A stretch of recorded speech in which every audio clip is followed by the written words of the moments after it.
Sean bienvenidos y bienvenidas todas y todos de regreso al Ciclo Límite. En esta ocasión les traemos una serie de podcasts cortos para discutir el trabajo por el cual se entrega el Premio Nobel de Física de este año 2024. En esta serie vamos a hablar sobre el premio, un poco de su historia y también sobre quién ganó este año en el área de física y por qué el trabajo y la importancia del mismo en la actualidad y en el futuro próximo. En esta serie responderemos a preguntas como ¿qué son las redes neuronales? ¿Qué son los objetos por los cuales el premio fue entregado este año? ¿Para qué sirven las redes neuronales y cómo se relacionan a la inteligencia artificial? ¿Por qué esto gana el Premio Nobel de Física particularmente? Y en el camino vamos a platicar y analizar otras cuestiones como la historia de esta área, las implicaciones y otras reflexiones que salgan en el camino. Acompáñenos en este y en los próximos episodios para entender por qué es importante y qué significa esto para la física y la ciencia. Y síganos para no perderse cuando salgan los siguientes capítulos. En este capítulo vamos a hacer un resumen general sobre el premio y el trabajo realizado por John Hopfield y George Hinton. Hablaremos de redes neuronales y su importancia en general, y en los próximos capítulos vamos a ahondar más en estos temas y en otros que salgan en el camino. Para acompañarnos en esta serie está con nosotros el legendario profesor Adolfo Castellanos, quien además de ser profesor e investigador en física, tiene un conocimiento enciclopédico sobre lo relacionado a la física y a la ciencia en su historia, su filosofía y su práctica en el ámbito que va más allá de las aulas y de los libros, y que aparte, coincidentemente y como ejemplo de la universalidad de su conocimiento, quien en su doctorado hace algunos años estudió las redes neuronales y conoce el trabajo de los galardonados de este año desde entonces. Profesor, muchas gracias por acompañarnos. Hola, ¿qué tal? Un gusto platicar aquí. Pues vamos a comenzar con un pequeño resumen de lo que es el Premio Nobel, qué significa, ¿no?, la importancia que tiene este premio.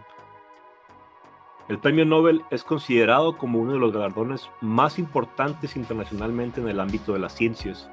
Fue establecido en 1895 por el inventor sueco Alfred Nobel, cuya invención más conocida, aparte del premio, es la dinamita.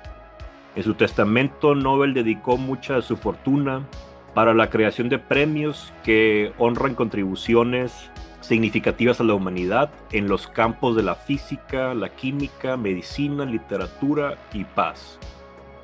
Los premios son entregados anualmente a individuos u organizaciones quienes han realizado avances excepcionales en sus campos respectivos. Y bueno, eso es un poco del Premio Nobel. Entonces, vamos a comenzar viendo quién ganó este año el premio y por qué trabajo, profesor. Son dos personas, ¿verdad? Uh-huh. También son dos historias muy interesantes. Una de ellas es John Hopfield, físico de origen. El otro es Geoffrey Hinton. Geoffrey Hinton también tiene una historia muy interesante porque en su formación previa, digamos, hablando en términos de los mexicanos, su licenciatura, hablando en los Estados Unidos, es el Bachelor Degree, ¿verdad? Sí, sí. Este hombre se movió, pues nomás le faltó entrar a administración pública y esas cosas, ¿no? Pero se movió hasta por la filosofía. Uh-huh.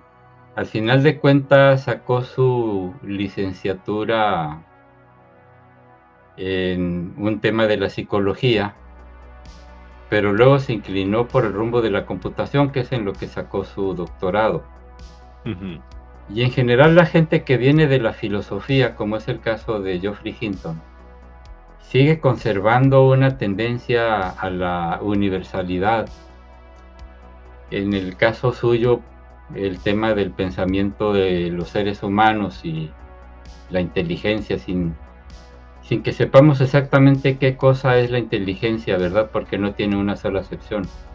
Eso Geoffrey Hinton. John Hopfield siempre fue físico, y en una ocasión teniendo como conexión a Richard Feynman justamente, estuvo trabajando en el ambiente de Feynman sobre este tema de las memorias asociativas y luego el reconocimiento de patrones, ¿no? Bueno, o sea que Era- fueron un poco contemporáneos, ¿no? Vi que estuvo en Princeton, Hinton, que diga Hopfield, y se fue al Caltech, donde estuvo Feynman hasta su muerte. Sí, exactamente. Sí, coincidió. Fue invitado, de hecho, por Feynman, ¿no? Era parte del olfato que tenía Feynman para las cosas, ¿no? ¿Y qué trabajo fue el que los llevó a ganar el Premio Nobel de Física este año? Pues es variable, ¿verdad? En el caso de John Hopfield, hay un tipo de red neuronal que se llaman técnicamente redes neuronales recurrentes porque están conectadas todas con todas. Y allí empezó a trabajar las memorias asociativas manejando conceptos de la física. De hecho, haciendo una analogía con los dominios de los campos magnéticos, los imanes permanentes.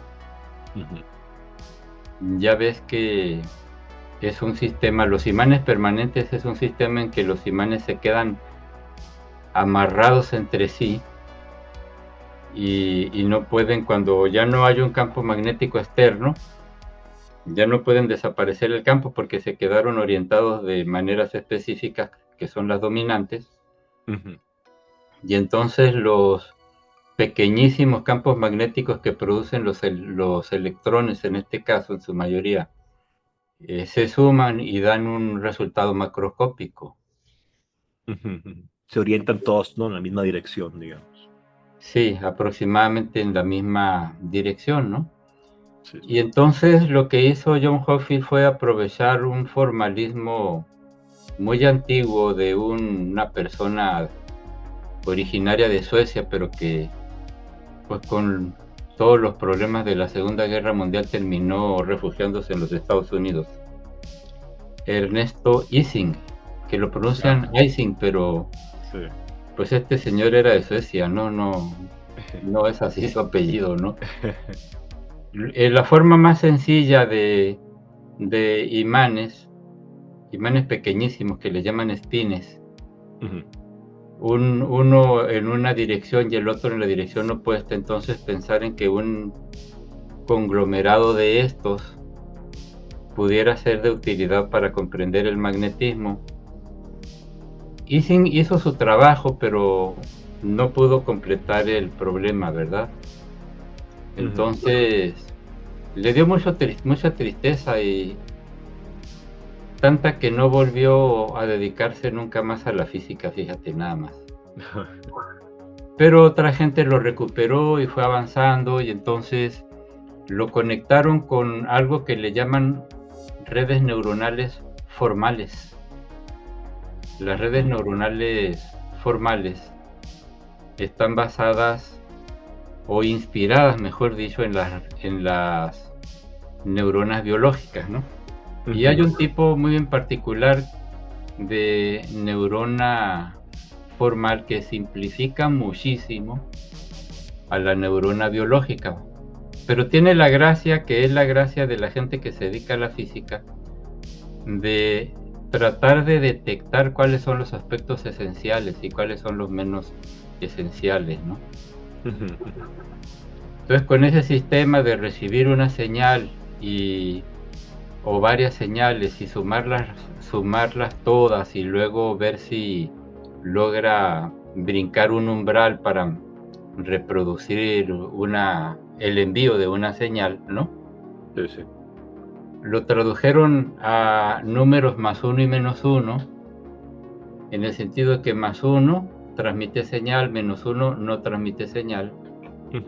Y por ese camino pudieron demostrar que se podían llevar a cabo casi todas las operaciones lógicas, nomás que le faltaba una, ¿no? Le faltaba el O exclusivo. ¿Cuál es este? Sí. te dicen, a ver, puedes comprar un automóvil, pero es este o es este otro, no los dos. El O exclusivo que le llaman X o R, no lo podían hacer. Y no se puede hacer con esas neuronas formales, ¿ves? Ajá, Hasta que ajá. alguien inventó una combinación que se llama perceptrón. Dijeron, bueno, con una o dos no se puede, pero con varias sí. Y entonces tomaron auge otra vez, y el hecho de poder plantear con esas neuronas formales todas las operaciones de la lógica, pues ya les abrió el camino, avanzaron en las matemáticas, etcétera, ¿no? Ujú. El gran avance de Hopfield es que lo aplica a la física, mejor dicho al revés, la física la aplica allí, define una forma de energía, maneja algo que se llama en la física estadística función de partición. Él logra escribir una función de partición, y una vez que tienes eso, pues igual que en la física estadística ya puedes encontrar todo lo demás. Sí. Entonces empezaron a plantearse una serie de teoremas y de algoritmos posibles, entre los cuales estaba el reconocimiento de patrones y estaba también las memorias asociativas, ¿no? La limitación que tienen en los años 1980 y 1990, pues es el poder de las máquinas. Pero ya en el Sí. siglo XXI, las máquinas tan poderosas, la presencia del Internet, esa Ujú. cosa que llaman la nube, Ujú. Pues, permitió hacer una gran cantidad de cosas, hasta ir a aterrizar en esto que le llaman ahora inteligencia artificial, ¿verdad? ujú, ujú. Y cambiaron mucho los nombres. Ahora le dicen, tú dices redes neuronales, no le entienden. Le dicen machine learning, pues ya sé de qué están hablando, ¿no? Es la frase de moda, ¿no? Ajá, Pero sí. pues, Entonces, digamos, como resumen, hasta ahora, habían trabajado gente en modelos artificiales que hacían inspirados en neuronas reales. Estas neuronas artificiales que como modelos matemáticos eran capaces de realizar una serie de operaciones, pero tenían unas limitaciones. Y llega Hopfield, inspirado también por la física, y resuelve ese problema. Y eso pues derivó en lo que ahora conocemos como la inteligencia artificial, ¿verdad? Hasta ahí vamos, hasta ahí es el resumen. sí, así es. Para dejarlo aquí, digamos, nada más quisiera hacer una pregunta que es, así de buenas a primeras, ¿qué tan importantes son las redes neuronales que desarrolló esta persona para el desarrollo tecnológico posterior? ¿Es posible pensar en lo que son ahora, o en lo que es ahora la inteligencia artificial sin este trabajo de Hopfield? No, no, porque es un eslabón muy importante. Abre el camino para la demostración de muchos teoremas, ¿no? Ujú, El más importante, que le da mayor fundamento, es que con las redes neuronales tú puedes hacer una aproximación a cualquier función, por lo tanto a cualquier cosa medible, observable, que relacione al menos parejas de números, ¿verdad? Es como la puerta que abre muchos caminos. Ya de allí se desarrollan también los multiperceptrones, ujú, las máquinas de Boltzmann, una serie de variantes que tienen que ver con la forma en que se conectan las neuronas formales, la forma en que se toma la decisión para recibir señales y lanzar también su propia señal o no hacerlo. Hay bifurcaciones y hay una especie de explosión en los algoritmos y en los teoremas matemáticos también, que van garantizando que los trabajos sí se pueden intentar y sí se pueden resolver. Completar. Sí. Bueno, pues la próxima vez hablaremos sobre la historia de las redes neuronales, su invención y por qué el trabajo de estos científicos fue tan revolucionario e importante en su desarrollo y a qué nos llevó y nos sigue llevando. Gracias por escucharnos y hasta el próximo ciclo.